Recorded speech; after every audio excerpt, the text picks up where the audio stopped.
Well, some recent high-profile events in Europe indicate, and some have said this, that Islam in some of its forms could be hazardous to people's health. But in Australia, it is Muslims who are declaring they're the ones who need safe spaces. A group called the Islamic Council of Victoria, which says it represents 200,000 Muslims in Australia, is calling on the government there to fund a series of safe spaces where they say Muslims can safely express, this is a quote, inflammatory views that would cause trouble if voiced publicly. This is part of the de-radicalization process. Blair Imani is the executive director of Equality for Her. She's an American Muslim. She said safe spaces would be a good idea here. Blair Imani joins us tonight.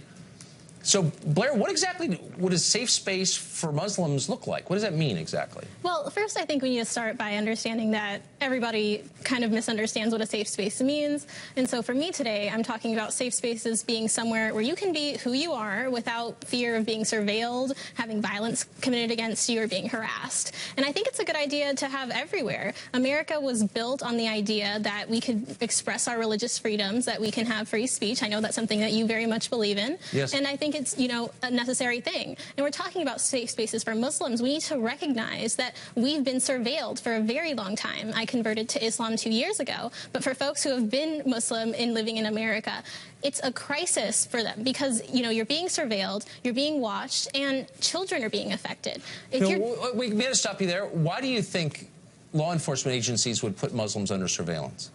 Well, obviously because of the, you know, the counterterrorism efforts. But when... No, but what is, I'm sorry, what is that? Why would there be counterterrorism efforts aimed at Muslims? Come on, Tucker, you're a smart guy. You know why that is. I don't know. I'm a man who asks questions, and I'm asking a question about the statement you just made. What's the answer? Absolutely. Well, there are, you know, acts of terror committed in the name of Allah that do not, you know, reflect the Muslim community. However, there is this, well, they may or they may not, but you'll concede this is not entirely random. It's not that the U.S. government or police departments are just like looking for some religious group to persecute, or is that what you're saying? I am saying that, you know, the United States government has been in the business of doing that for quite a long time. So why don't they do it to the Amish? Wait, hold on one second. Why don't they do it to the Amish, or why don't they do it to Hasidic Jews? I mean, they're a set-apart community, speak a different language, not assimilated, but I don't see a lot of terror attacks committed by those groups. Have you? It's not profitable right now to be, you know, speaking against these other groups. Right now, it's very profitable to be speaking against Muslims because it's, you know, feeding into this wartime efforts. More cells. Okay, but look, I mean, we can debate the details here, but I think it's important to acknowledge a baseline, and that is that there have been an awful lot of attacks where actual people died in the United States and in Europe, committed by people saying really clearly we're acting in the name of Islam. And other Muslims say, you don't act in my name and you're perverting our religion or whatever. But there's still people who have killed a lot of other people in the name of Islam. So it's not like some mass fantasy that law enforcement is acting out of. This is a real thing, and I don't understand why groups like yours won't acknowledge the reality of that, because it is there. It's true. I don't understand why other groups won't acknowledge that violence isn't something that's exclusive to the Muslim community. No one's saying not that. Exclusive to Islam. It's not exclusive to, you know, my religion. And so, which is Islam, but we see people being targeted in a way that's extremely unfair. And we also have this rise of white supremacist and, you know, quote, alt-right, you know, violence that's being committed. Oh, spare me, that's too dumb. I mean, I'm so, no, you know, we but can't actually, ignore that it's happening, Tucker. Look, if you're reading only Salon all day, maybe you've been convinced of that. But the truth is, there are hard numbers kept by the U.S. government. Maybe they're in on this plot too, that show exactly the number of people who died and how in terror attacks in the United States.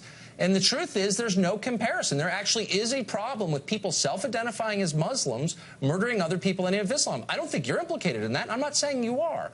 But I just don't know why you're not more upset at them.